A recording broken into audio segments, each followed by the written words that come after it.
جربتي قبل كده تفرزي البطاطس تنفعك وقت الزنقات وقت غلو البطاطس؟ طب جربتي والطريقه ما طلعتش معاكي كويسه؟ النهارده ان شاء الله في الفيديو دون هقولك النهارده على احلى طريقه واضمن طريقه تعمليها كده وانت مغمضه، ونشوف احلى طريقه كمان ان انت تخزني بها البطاطس. اي نوع يعني ما اي نوع بطاطس لو عملتيه بنفس الطريقه هيطلع معاكي زي البطاطس اللي هي بتاعت الشركات الجاهزه وانت مغمضه. بسم الله الرحمن الرحيم. ازيكم حبايب؟ عاملين ايه؟ يا رب تكونوا بافضل صحة واحسن حال ان شاء الله. النهارده هنعمل مع بعض كمية البطاطس دي. بصوا، يا كمية البطاطس دي جايالي يعني انا مش شارية البطاطس. عادة انا لما بشتريها بحبها اللي هي بتبقى طويلة شوية وبجيبها كبيرة يعني. فانتوا شايفين الكمية كلها مستوى واحد كده، فهي جايالي بقى. فحسيت كده ان هي بدأت تبوظ، فانا قلت بدل ما تبوظ مني خساره وارميها، فانا حبيت ان انا استنفع منها. اللهم صل على سيدنا محمد. انا طبعا بقى فرشت الفرشه كده وقعدت في الارض وهقشرها كلها. يستحسن طبعا ان انت تقشري بالقشاره، بلاش السكين عشان السكينه بتهدر فيها جامد وبتشيل لحم كتير من البطاطس. وانت بتقشري فالقشاره يعني بتغني. انتوا شايفين القشر مش بيبقى فيه لحم كتير من البطاطس ولا حاجه. انا هقشر الكميه كلها. اول غلطه انا عملتها ان انا يعني لما قشرت البطاطس ما حطيتهاش في ميه على طول. لازم الطبق اللي انت بتقشري فيه يعني تقشري البطاطسيه تحطيها في ميه، ما تسيبهاش كده. وخصوصا لو كانت كميه كبيره زي ما انا عامله كده. يعني لو انت قشرتي بطاطسايه ولا اتنين ماشي يعني يمشي حالهم. انما لو كميه كبيره هتفرزيها وكده، يستحسن ان انت لما تقشري البطاطس تحطيها في ميه. بص انا هقولك والله بامانه على كل الحاجات، والحاجه الحلوه والحاجه الوحشه اللي انا عملتها وطلعت وحشه. بصي هقولك يعني علشان دي امانه، والناس بتحب يعني في ناس بتحب تجرب بس بتبقى خايفه، وفي ناس بيعملوا فيديوهات وكده وتبقى الحاجه مش حلوه ويطلعوا يقولوا حلوه، فانا ما بحبش الطريقه دي. فانا هقولك والله على كل حاجه بامان. اول غلطه ان انا عملتها زي ما بقولك كده ان انا قشرت البطاطس وسبتها على الناشف، ما حطيتهاش في ميه. المفروض كنت ايه غطيت العجان ده كله بميه. تمام كده. انا هنا فرشت مفرش عشان اشيله بقى زي ما انتم شايفين كده على طول، ما يعني ما بقاش ابهدل الدنيا. دي احسن حاجه تعمليها يعني. تاني حاجة بقى انا خدت خلصت كده البطاطس كلها. اللي كانت فيها حتة بايظة، اللي كان فيها مكان سوسة او حاجة، قطعتها يعني. انا هنا طبعا غسله الحوض بتاعي كويس جدا ومطهراه، عاده بغسله بيبقى بخل كده بيطهر الحوض وبيخليه زي الفل. خدتهم على الحوض. هغسل بقى كميه البطاطس دي كلها واحده واحده كده. هملى الحوض ميه بقى كده وانا هو شغال والميه شغاله، فهغسل البطاطس بتاعتي كلها. طبعا البطاطس دي هي حجمها مناسب قوي اللي هي تتحشي يعني. تحشيها لحمة مفرومة، وفي ناس بتحشيها لسان عصفور. بيبقى بتحمريه كده وتسيبيه يبرد وتحشيها. يعني هو حجمها مناسب قوي البطاطس اللي هي الصغيرة دي. فانتي وزي ما انتي حابة بقى. هنا انا برضو اللي كانت بتقابلني فيها سوسة او فيها اي حاجة كنت بشيلها. تمام كده. هاخد بقى البطاطس واشيل واخلصها كلها واقطعها. انا هنا جربت البطاطس يعني انا هنا كنت عملتها معاكم مرة قبل كده بطريقة تانية خالص. وهي احسن طريقة. يعني الطريقة اللي انا بعملها النهاردة دي مش حلوة، يعني مش بتنفع في كل البطاطس. وكمان بدأت تغمقي مني، بس انا لحقت نفسي وحطيت نص ليمونة انقذ الموقف يعني. فلو انتي هتجربي بلاش تعملي الكمية دي كلها، حرام. جربي ببطاطسايه ولا اتنين من اللي انت جايباهم. الدنيا ظبطت معاكي تمام كملي، ما ظبطتش بقى يعني خلاص جربي طريقه تانية. الطريقه الاولانيه اللي انا كنت عاملاها في الفيديو قبل كده بصراحه وكانت تحفه جميله جدا. والبطاطس يعني تنتها عندي في الفريزر فتره، ولما احتاجتها طلعتها بسم الله ما شاء الله جميله جدا. وكمان كنت عامله بطاطس للحشو برضو كانت تحفة بصراحة. هنا انا زي ما انتم شايفين بقى انا قطعت في جبت طبق مية تاني بدأت ان انا اقطع فيه. هنا انا حبيت اظبط الدنيا شوية بان انا يعني اسرع يعني الدنيا، فقطعت بايدي كده فالموضوع ما نفعش. حسيت ان في صابع تخين وصابع رفيع وكده ما حبيتش كده. انا جبت بقى اللي عارفين انتوا القطاعة اللي هي بتاعت البطاطس اللي بتطلع البطاطس صوابع كلها حجم واحد دي، فانا جبتها وعملت بيها. ليه بقى؟ لان الطريقه اللي انا هعمل بيها مش حابه ان يبقى فيه صابع رفيع وصابع تخين عشان ما تنهريش مني. او بصوا جبتها وعملتها، بطلع الصوابع كلها حجم واحد. دي اليمه اللي هي بتبقى تخينه شويه، الخرام بتاعتها بتبقى تخينه شويه، وفي يمه بتبقى ارفع من كده. فانا عملت اللي هي باليمه التخينه علشان انا كده كده هقلي البطاطس وافرزها وبعدين هبقى اقليها تاني. يعني هقلي البطاطس نص قليه كده وهفرزها وارجع اقليها تاني. فممكن البطاطس تبقى ايه ناشفه مني وما بيبقاش فيها لحم من جوه. فده بالنسبه للي هي رفيع. فانا التخينه دي انسب حاجه، وبتطلع الصوابع جميله جدا وبتبقى زي الجاهزه بالظبط وحلوه قوي. انا هنا كنت بدات اعمل هنا بقى، انا بصوا عملت الكميه كلها كده خلاص. البطاطس بتاعتي كلها صوابع قد بعضها، مفيش اي حاجه. هنا اللي كنت بلاقيه في اي حته اي حاجه كنت بشيلها. يعني بيقولوا الحاجات دي بتبقى غلط. انتوا عارفين الحتت اللي هي بتبقى محروقه اللي بنلاقيها في كيس الشيبس دي، بيقولوا دي بتبقى غلط قوي، ما ينفعش ان احنا ناكلها. هنا برضو انا خدت، شوفوا النشا اللي البطاطس طلعته. انا خدت الكميه كلها على الحوض بقى على طول، هغسلها كويس قوي.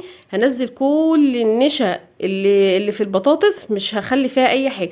هنا بقى فعلا انا هملى الحوض ميه، يعني هملى عليها ميه كده واغسلها واشطفها كذا مره، عشان انا مش عايزه فيها اي نشا خالص.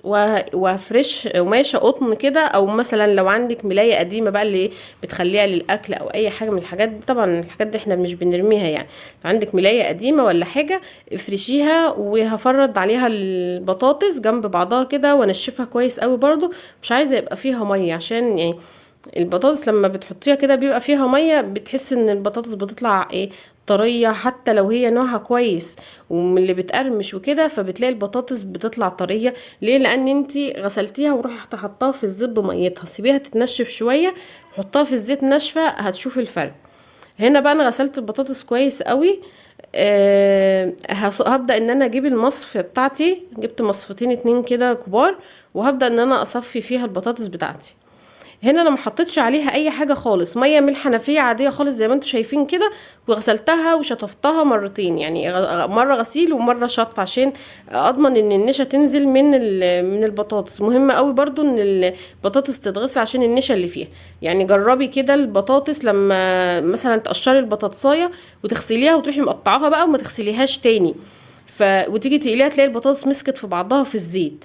انما لازم نغسلها كويس قوي عشان تبقى ايه مفرفطه كده وكل صباع لوحده. هنا بقى انا حطيت ايه عندي العجان الكبير ده زي ما انتوا شفتوا اللي انا كنت مقطعه فيه. حطيت فيه نص كوبايه خل، وحطيت يجي 3 معالق ملح كبار. هنا بقى الغلطه ايه؟ الغلطه ان البطاطس دي ما كانتش عايزه الطريقه دي خالص. ماشي. البطاطس دي كانت عايزه اللي هي اقشرها واغسلها كويس قوي لحد مرحله الغسيل كده تمام. كانت عايزه بقى ان انا اقليها نص قليه في الزيت وافرزها على طول وبس.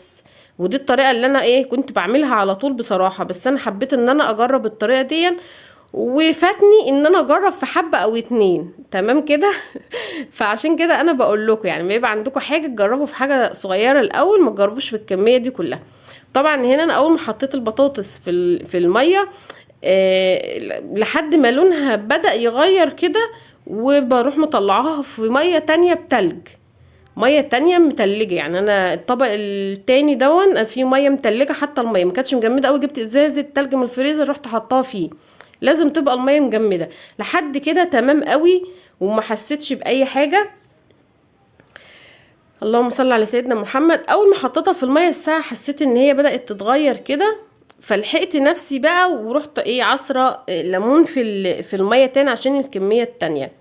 ماشي. وده غلط مني برضو ان انا ما خدتش بالي، وفي سرعه بديهه كده ان انا ايه لا ما اعملش الكميه التانية. فانا قلت لا يمكن انا بيتهيألي ولا حاجه.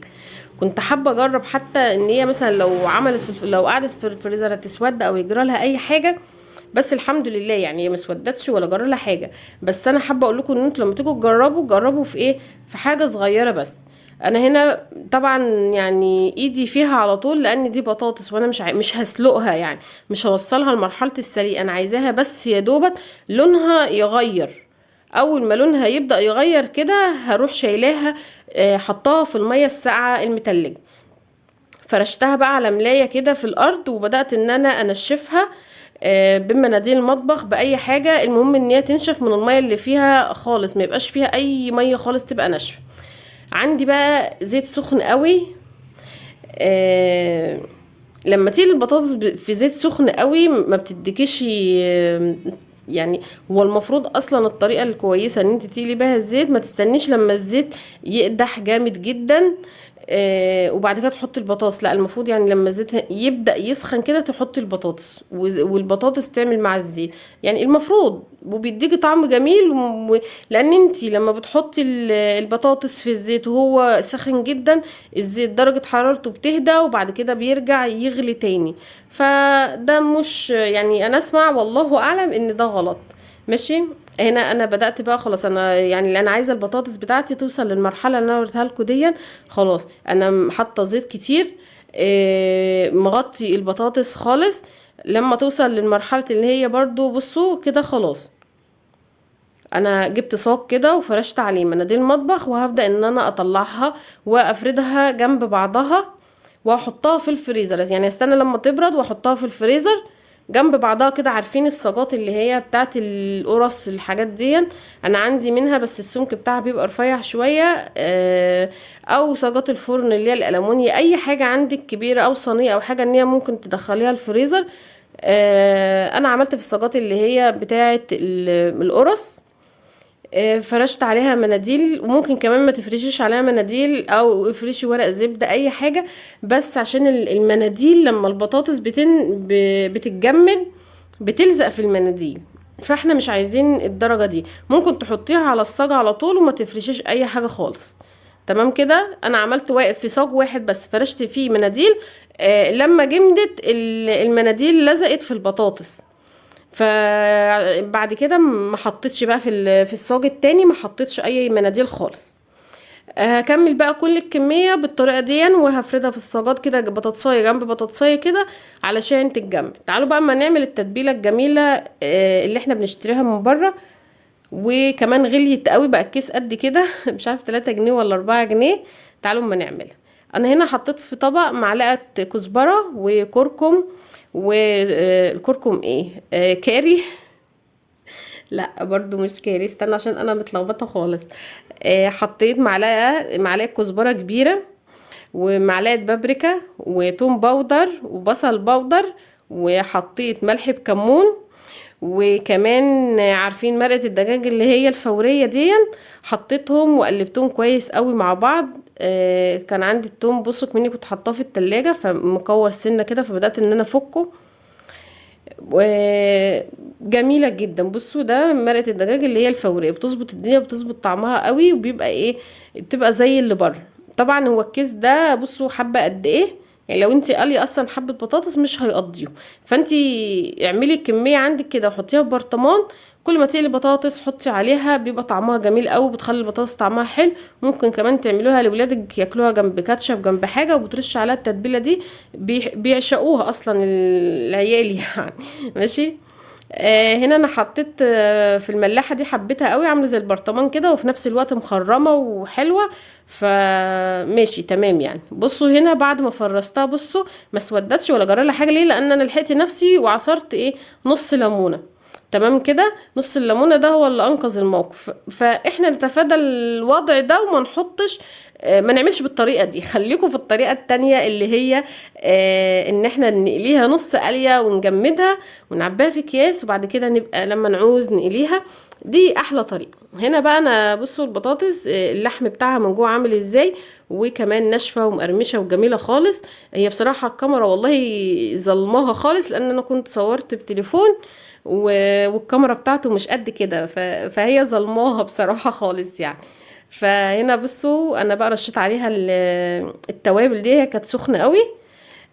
اتمنى بقى الفيديو يعجبكم، وتحطوا لي لايك كده واشتراك في القناه وكومنت حلو.